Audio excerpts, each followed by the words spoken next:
오늘 말씀은 시편 105편이에요.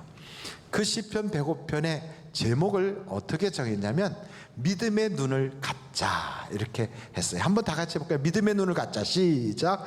믿음의 눈을 갖자. 하나님이 우리를 만드실 때 우리 눈을 하나님이 만드셨거든요. 그때는 우리가 완전했어요. 근데 우리 눈이 어느 날인가 잘못됐거든요. 처음 만들 때 어떻게 돼서 완전했는가 하면 누구를 닮게 만들었어요? 우리를? 하나님의 형상을 닮게 만들었어요.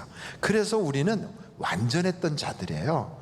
그런데 그 완전했던 우리가 망가지게 된 것은 하나님의 말씀을 따라가지 않고 마귀의 말을 들어서 그래요. 마귀가 와서 그러잖아요. 이 동산에 있는 모든 나무 과실 먹지 말라고 그러니? 하고 이브한테 물은 거 아시잖아요. 그때 이브가 뭐라고 대답해요? 아니야 다 먹어도 좋은데 동산 중앙에 있는 나무의 열매는 먹지 말랬어. 그러니 마귀가 그러죠. 왜 먹지 말라고 그랬을까? 그랬더니 이브가 말하기 그거 먹으면 죽을까 한데 아니야 안 죽어. 그거 먹으면 너 눈이 밝아져서 너가 선악을 알게 하는 지혜가 있다. 이렇게 얘기하니까 그걸 보는 순간 먹음직하고 보암직하고 지혜롭게 할 만큼 탐스러워서 딱 따먹는 거죠.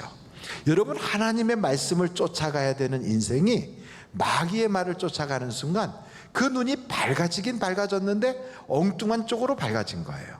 그 전에는 선만 알았던 그 눈이 이제는 악도 알게 된 거예요. 그래서 여러분, 자기의 부끄러움이 다 보여요.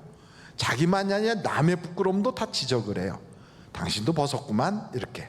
우리가 다 벗었으니 어떻게 해? 하나님을 만나기가 어려워졌어. 그래가지고 숲속에 숨어요. 하나님과 거리가 생기고, 그러면서 인간이 잘못된 거를 보기 시작하는 거예요. 그래서 성경에 보면 소돔성에 있었던 사람들의 모습이 아주 극단적으로 그 눈이 망가진 사람들의 모양이에요. 어떻게 망가졌는가? 소돔성에 천사가 왔어요. 여러분, 천사를 보면 얼마나 멋있게 보일까요? 그러면 와, 천사구나, 하나님이 우리 성에 이렇게 귀한 분을 보내셨네 이래야 되는데, 천사를 딱 보는 순간 그들은 어떻게 봤냐면 성적 도구로 보는 거예요. 그래서 그들을 통하여 쾌락을 즐기자, 이렇게 아주 잘못된 눈이 망가져서 그렇게 반응을 하는 거죠. 그러니까 성경을 보면 눈이 망가지면 저렇게 되는구나. 그러니까 여러분, 똑같이 하란이라고 하는 데서 같이 출발한 사람이 목적지까지 같이 도착을 했는데 출발도 같았고 목적지도 같았어요. 그랬던 그 사람이 마지막 둘로 쑥 갈라져요. 누구와 누가 그랬냐면 아브람과 그의 조카 롯이었어요. 이들이 갈라지게 된 결정적인 것은 두 사람이 같이 살 수가 없을 만큼 양떼와 소떼가 많아지고 노예들이 많아졌어요. 그래서 이제 지경이 좁으니까 나누어지자 하고 나누게 되는데, 그때에 먼저 선택권을 아브람이 자기 조카에게 줬어요. 롯이 딱 보니까 굉장히 물도 많고 살기가 좋아 보이는 곳이 있었던 거예요. 그것이 어딘가? 여러분, 한번 성경책을 찾아보세요. 어디냐면, 자, 창세기로 넘어가겠습니다. 창세기서 13장이에요 10절이에요 이에 롯이 눈을 들어 요단 지역을 바라본즉 소알까지 온 땅의 물이 넉넉하니 여호와께서 소돔과 고모라를 멸하시기 전이었으므로 여호와의 동산 같고 애굽 땅과 같았더라. 그러니까 육신의 눈으로 딱 보니까 굉장히 괜찮아 보이는 거예요. 그런데 실상은 어떤가? 13절 보세요. 13절. 소돔 사람은 롯이 가려고 하는 그 지역 사람은 여호와 앞에 악하며 큰 죄인이었더라. 거기는 죄인들이 많이 사는 곳이라 하나님이 심판하실 곳이고 멸망시킬 곳이에요. 근데 그 멸망당할 곳을 롯은 자기 발로 거기로 들어가요. 왜요? 보질 못하니까. 육신의 눈은 떴는데 영적인 눈이 안 떠지니까. 근데 아브라함은 어떤가? 아브라함은 가지도 않고 그냥 있었어요. 근데 하나님이 그를 찾아와요. 14절 보실까요? 거기에 보면 롯이 아브람을 떠난 후에 여호와께서 아브람에게 이르시되 너는 눈을 들어 너 있는 곳에서 북쪽과 남쪽 그리고 동쪽과 서쪽을 바라보라. 바라봤어요. 보이는 땅을 내가 너와 내 자손에게 주리니 영원히 이르리라. 하나님이 아브람을 복되게 하니까 뭐 어디 간 것도 아닌데 그냥 있는 자리에서 쑥 돌아봤더니 자기 눈에 보이는 것이 전부 다 내 것이 되도록 하나님이 그런 복을 주시더라 이 말이지요. 그러니까 여러분, 하나님이 눈을 복되게 하면 보는 것마다 다 내 것이 되고, 눈이 복되지 못하면 찾아간 곳도 망하는 곳, 죽을 자리를 찾아가는 거예요. 그래서 중요한 것은 우리의 눈이 열려져야 된다는 거예요. 그러니까 눈이 육신적으로 눈을 떴다고 뜬 게 아니거든요. 사람들마다 특이한 사람들이 있더라고요. 어떤 사람은 돈의 흐름이 보인대요. 저는 우리 교회 성도들이 그런 눈도 좀 열려졌으면 좋겠어요. 돈이 막 이렇게 쭉 흘러가는 게 보이는 눈. 그럼 뭐 어디 가서 사업을 하든 주식을 하든 그러면 착착 성공하지 않겠어요? 어떤 분은 그냥 빈들에 가서 이렇게 허벌판을 쳐다봐도 도시계획이 눈에 쫙 들어온대요. 그런 분들은 복부인 되면 성공하겠죠. 그런데 우리는 그런 것이 아니라 영적인 눈이 열려져야 돼요. 그래야 하나님이 역사할 그 놀라운 은혜를 미리 보게 되거든요.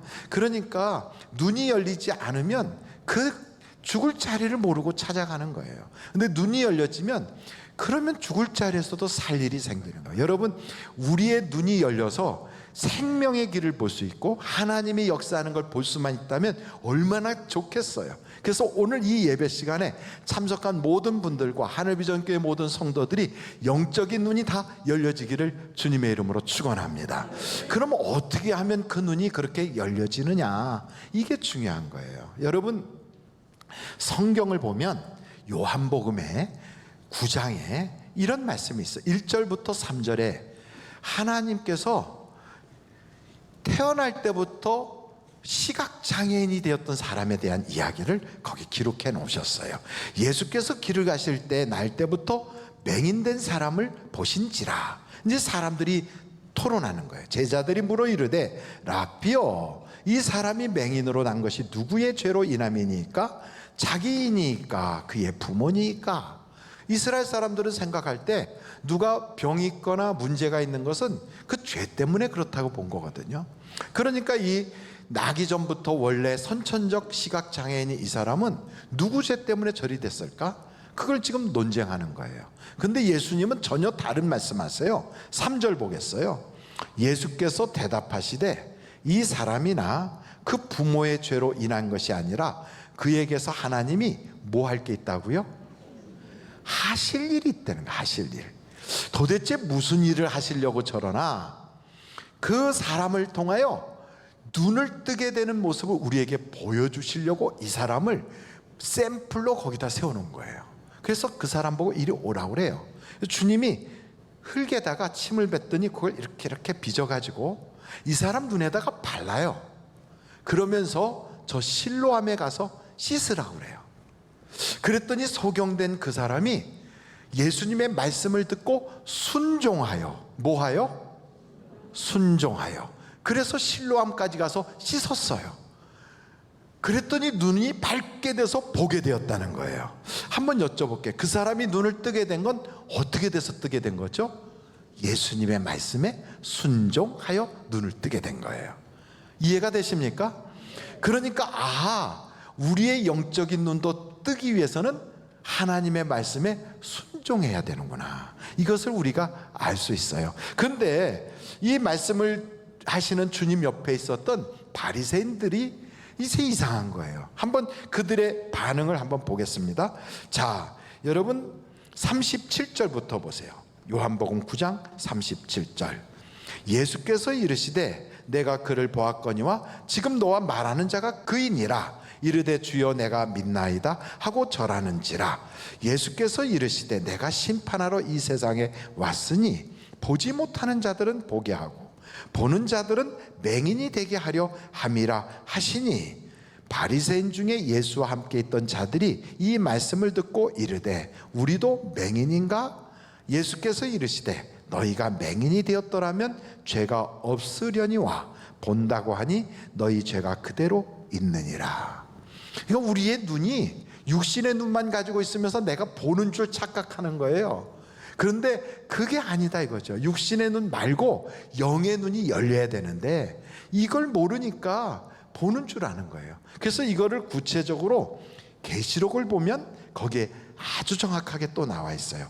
요한계시록 3장 17절서부터 보겠습니다. 자, 찾으셨죠? 거기에 보면 내가 말하기를 나는 부자라 부유하여 부족한 것이 없다. 하나 내 곤고한 것과 가련한 것과 가난한 것과 눈먼 것과 벌거벗은 것을 알지 못하는도다. 나는 돈도 있어. 나는 걱정 없어. 우리 애는 좋은 학교 다녀. 아이 우리 남편은 뭐 세상적으로 성공한 사람이야. 난 부족한 거 없어. 이러고 있는데 하나님이 그러시는 거죠. 내 꼴을 봐라. 너 얼마나 지금 불쌍한 줄 아냐? 너 얼마나 가련한 줄 알아? 너 지금 천국 가는 것도 아슬아슬해. 너는 지금 영적으로 너무 가난한 거야. 헐벗었어. 그런데 못 보잖니. 왜? 영안이 열리질 않아서. 그래서 어떻게 해요? 18절 보면 이렇게 말하고 있어요. 내가 너를 권하노니 내게서 불로 연단한 금을 사서 부요하게 하고 흰옷을 사서 입어 벌거벗은 수치를 보이지 않게 하고 안약을 사서 눈에 발라 보게 하라. 안약을 사서 바르라는 거예요. 눈에다가. 그래야 영적인 눈이 열린다는 거예요. 그래서 그 내용의 이야기가 19절에 이렇게 나와 있어요. 무릇 내가 사랑하는 자를 책망하여 징계하노니 그러므로 내가 무엇을 내라고요? 열심을 내라. 그리고 뭐 하라고요? 회개하라. 그러니 여러분 영적인 눈이 열리지 않은 사람은 신앙에 열심이 없어요. 영적인 눈이 열리지 않은 사람은 회개해야 되는데 그걸 모르는 거예요. 그래서 여러분이 신앙생활 할 때 좀 맹탕이다, 교회 다니는 거 건성이다 이렇게 생각하는 사람은 지금 눈이 가려져서 그래요. 영적인 눈이 열려지기를 간절히 바랍니다.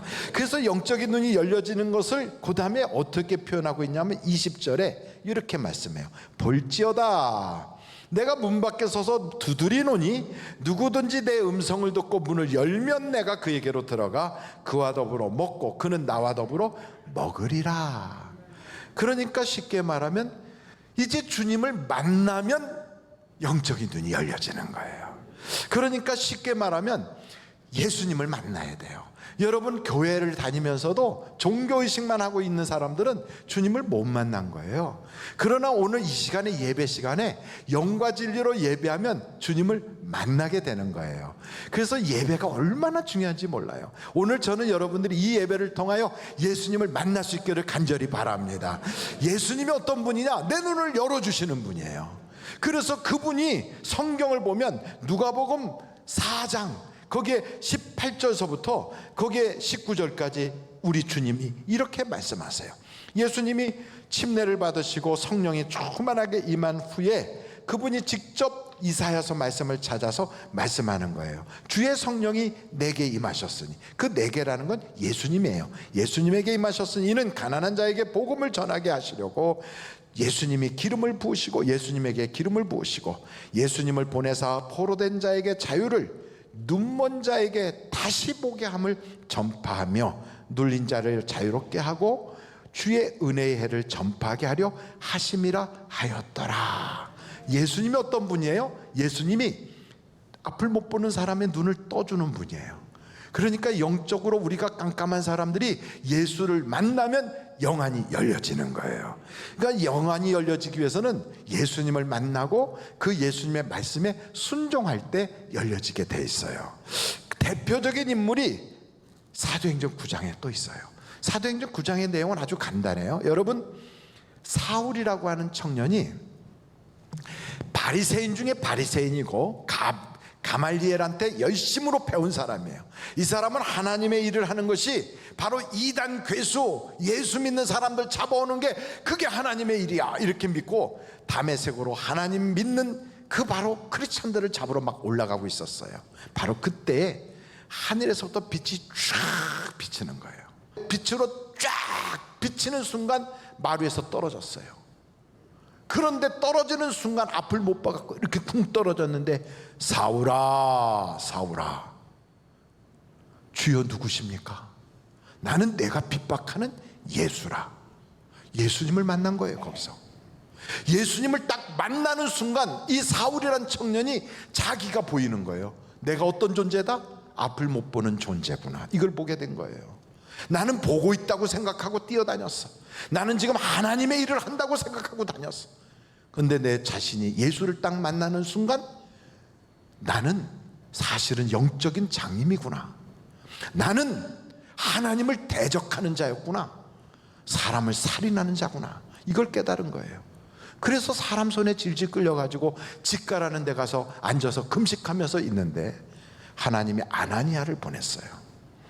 선지자 아나니아 가서 사울 형제여, 당신이 핍박하는 예수께서 나를 보내어 당신을 위하여 기도하게 하십니다. 손을 머리에다 얹고 기도하는 거예요. 그때 그 기도를 하는 순간 눈에서 비늘 같은 것이 툭툭툭툭 떨어지는 거예요. 비늘이. 여러분 지금도 똑같아요. 예수님을 딱 만나는 순간 내 처지가 그대로 보이고 그 순간 성령님이 나에게 임하는 순간 세상적으로만 눈이 열려져 있던 내 눈에서 비늘이 벗겨져야 되는 거예요. 지금까지 어떻게 살았어요? 먹고 사는 게 최고인 줄 알고 돈 따라 살았어요. 쾌락 따라 살았어요. 명예 따라 살았어요. 권력 쫓아 살았어요. 사람 쫓아 살았어요. 내가 가고 싶은 대로 갔어요. 내 몸과 내 마음이 원하는 대로 살았어요. 하나님의 말씀에 순종하는 것보다는 세상 일에 더 빨랐어요. 그랬던 나에게 하나님이 내 처지를 딱 보게 하시고 만나 주시는 순간 내가 나 자신이 보이는 거예요. 그러면서 내 눈에서 비늘 같은 것이 벗겨지더란 말이죠. 오늘 여러분 우리 주님을 만나면서 영적인 비늘이 눈에서부터 벗겨질 때 하나님께서 내 인생의 영안이 쫙 열려지게 한다 이 말이에요. 그래서 성경은 우리에게 두 가지로 말해요.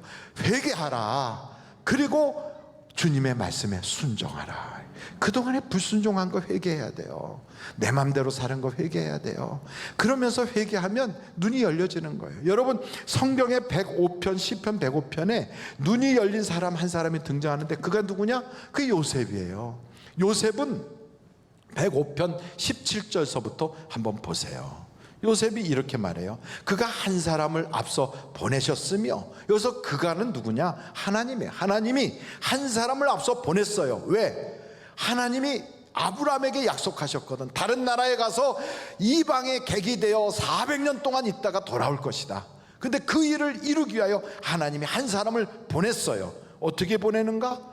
요셉이 종으로 팔렸도다.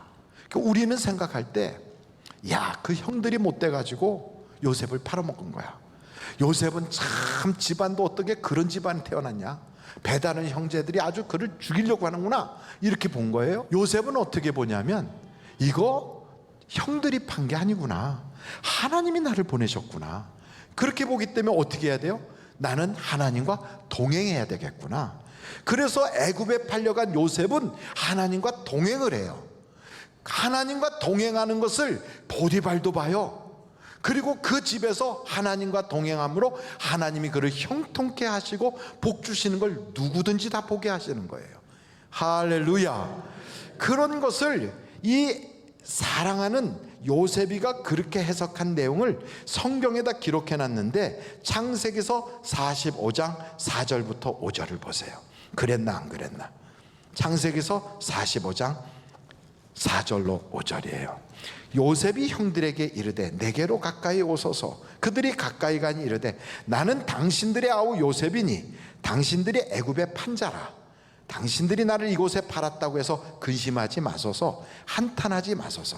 하나님이 생명을 구원하시려고 나를 당신들보다 먼저 보내셨나이다.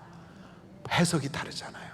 이렇게 보기 때문에 원망하지 않아요. 불평하지 않아요. 하나님의 섭리 가운데 사니까 모든 것을 믿음으로 해석하는 거예요. 그 믿음으로 해석하기 때문에 그의 결과는 그 믿음대로 하나님의 역사가 나타나게 되는 거예요. 그러므로 여러분, 우리에게 중요한 건 이 믿음의 눈이 열려져야 돼요. 그 앞에, 요셉 앞에 보디발의 아내가 와서 유혹을 하는 거예요. 막 붙잡고. 그때 여러분, 이런 유혹 속에서도 하나님의 말씀을 따라갈 것인가, 마귀를 쫓아갈 것인가? 벌써 딱 답이 나오잖아요. 마귀 따라가면 눈이 맹인이 되는 거야. 하나님을 쫓아가면 눈이 열려지는 거야. 그래서 하나님을 따르기로 결정하고 그 여자를 뿌리쳐 버렸어요. 그 결과가 어떤가? 그래서 여러분, 이 시편 105편 18절을 보시면 이렇게 나와 있어요. 그 결과가, 그의 발은 착고에 차고 그의 몸은 쇠사슬에 매었어요. 결과가 온몸이 묶여서 감옥으로 끌려 들어간 거예요. 망한 것 같지요? 아니에요. 그런데 곧 하나님의 말씀이 19절에요, 응할 때까지라 그 말씀이 그를 단련하였도다. 하나님이 그를 단련시키더라, 이 말이에요. 할렐루야. 그래서 감옥에 들어간 것이 아니라 하나님이 특별 교육시키기 위하여 그를 그곳에서 단련을 시켜요. 그러므로 나중에 이 요셉이 딱 나왔을 때, 왕이 그를 나라를 다스려라 하고 맡겼을 때, 이 요셉이 그 나라의 높은 고관들부터 낮은 관리들까지 다 나라를 경영할 수 있는 능력을 갖게 되는 거예요. 한번 제가 여쭤볼게요. 요셉의 이력이 어떻게 됐죠? 요셉이 이력서를 딱 쓴다면 종살이, 그 다음에 죄수, 이력 끝이에요. 전직 노예에다가 전직 죄수인데 이 두 가지 이력을 가지고 어떻게 나라를 경영합니까? 그런데 이걸 어디 가서 배웠을까요? 하나님이 그를 단련할 때, 말씀으로 단련할 때 거기서 이 능력을 그가 받은 거지요. 우리도 그 능력을 받으면 이 시대를 살아가면서 어디로 가야 되는지, 누구를 만나야 되는지, 어떤 일을 해야 되는지가 쫙 열려지게 되어 있단 말이에요. 그러므로 오늘 우리가 하나님, 내 눈을 열어주시고 나에게 그 능력을 부어주세요. 팬데믹 시대가 문제가 아니에요. 코로나 때문에 무슨 자영업하기가 어렵다, 이게 문제가 아니에요. 내가 이 능력을 받으면 죽을 자리에서 살 길이 열려지는 거예요. 여러분, 내가 살아보려고 몸부림친다고 되는 게 아니라 우리의 눈만 열려지면 살 길을 보게 해주시네, 볼게. 그래서 문제는 뭐냐? 하나님, 내가 눈 감고 살지 않게 눈을 뜨게 하여 주옵소서. 내 눈이 열려지게 하옵소서. 오늘 그게 필요한 거예요. 그럼 눈이 열려지려면 어떻게 한다? 첫째, 하나님을 만나야 돼요. 둘째, 그 말씀에 순종해야 돼요. 그래서 오늘 우리가 그 기도를 해야 돼요. 하나님, 내가 주님을 만나기를 원합니다. 그리고 주여, 내가 주의 말씀에 순종할 수 있는 능력을 허락하여 주시옵소서. 다윗이 말씀대로 순종하였더니 능력을 부어줘요. 요셉이 하나님의 말씀대로 순종하였더니 그렇게 경력도 하나도 없는 그 사람이 애굽을 통치하는 위대한 총리가 돼요. 뿐만 아니고 성경에 보면 솔로몬 같은 사람도 그가 쓴 시가 엄청나게 많고 그의 지혜는 초월적인 지혜를 가지고 있어요. 오늘 우리에게도 주여, 내게 주님의 은혜가 필요합니다. 오늘 그 능력과 은혜를 부어 주시옵소서. 이것은 단지 성경에 나오는 이야기가 아니에요. 우리가 잘 아는 대로 원종수라고 하는 그분의 간증을 들어보지 않았습니까? 그 사람은 대전대학교를 나왔어요. 그리고 서울대 의대를 간 사람이에요. 어떻게 그렇게 갔느냐? 자기 어머니는 삭바느질로 먹고 사는 사람이었어요. 그랬더니 그가 공부할 때 다른 거 없어요. 하나님, 나는 지혜가 필요해요. 남들은 다 과외 공부하고 남들은 정말 좋은 선생님들이어서 그렇게 공부시키는데 우리 집안 이렇게 가난해서 어디서 공부를 배울 수가 없어요. 그러니 하나님, 내게 지혜를 주세요. 지혜 달라고 하나님께 기도했어요. 하나님이 그에게 지혜의 눈을 열어주신 거예요. 그랬더니 처음 그가 딱 깨달은 게, 로마서를 한번 읽었더니 성경을 덮었는데 자기 눈앞에서 로마서 책장이 이렇게 넘어가더래요. 로마서가 그냥 외워지는 거예요. 이렇게 쭉. 지금이 옛날 2000년 전 얘기하는 게 아니고 우리와 동시대를 살고 있는 원종수라고 하는 분의 이야기를 하는 거예요. 그가 위대한 암 전문 의사가 됐고 나중에 목사님이 되셨거든요. 근데 그분이 그래요. 로마서가 이렇게 책장이 넘어가더래요, 이렇게. 그래서 시험 보러 갔는데, 역사를 시험 보는데, 아니, 역사책 교과서가 자기 눈앞에서 넘어가더래요. 문제가 있으면 딱 문제 보면 착 책장이 넘어가서 그 답이 이렇게 탁 나오는 거예요. 그러니 여러분, 수석해야 안 해요? 수석을 하는 거예요. 1등 하는 거예요. 그랬더니 거기서 서울대 의대를 간 거예요. 여러분, 이렇게 지혜를 하나님이 상상 이상으로 주시는 거예요. 오늘도 그 능력은 생생하게 이루어질 수 있어요. 그러므로 여러분, 믿는 자에겐 능치 못함이 없느니라 그랬어요. 문제는 뭐냐? 내가 믿지 못하는 게 문제예요. 하나님, 믿음 없는 나를 용서하시고 내게 믿음을 허락하여 주시옵소서. 사업의 문제가 아니에요. 얼마 전에 보니까 우리나라에 무슨 뭐 코코인가 카카오인가 뭐 하는 그런 회사가, 네이버 같은 회사가 역대적으로 굉장히 역사적으로 깊었던 무슨 SK나 무슨 LG나 이런 회사를 막 뒤집어 엎어서 1등까지도 올라갔다 내려오더라고요. 그걸 보니까 그래요, 하나님은 못하실 게 없어요. 오늘도 여러분, 하나님께 기도하십시오. 그 하나님은 아무리 불경지 속에서도 나를 살게 하시고 나로 하여금 하나님의 은혜 가운데 거하게 하실 수 있습니다. 그러므로 무에서 유를 창조하시고 없는 가운데서도 부르시는 하나님, 그 하나님을 경험할 수 있는 여러분 되시기를 주님의 이름으로 축원합니다.